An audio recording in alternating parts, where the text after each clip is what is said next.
என் தாய்மொழியை யாரெல்லாம் பேசுகிறார்களோ அவர்கள் அனைவரும் தமிழர்கள்.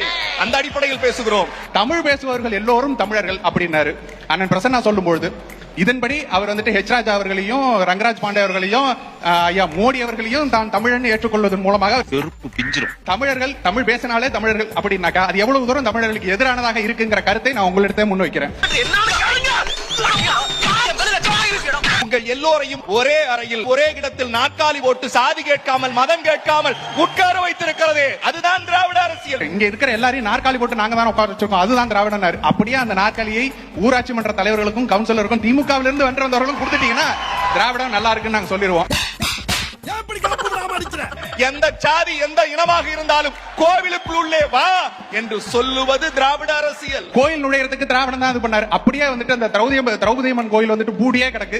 அதை கொஞ்சம் திறந்து அந்த திரௌபதி அம்மன் கோயிலுக்கும் உள்ள நுழைச்சிட்டீங்கன்னாக்கா நல்லா இருக்கும். இவனு ஈக்குவலா மைண்டம் பண்றானே. திராவிடம் சனாதனவாதிகளுக்கு சாதகமானது, சனாதனத்தை எதிர்ப்பவர்களுக்கு பாதகமானது. சனாதனம் என்றால் என்ன?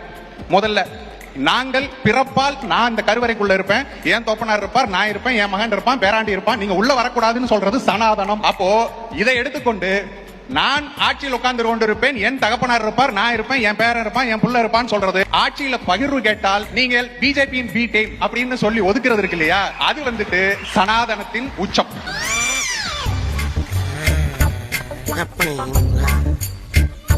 ஐயா அதான் அடிச்சு தோச்சிட்டீங்களே, அப்ப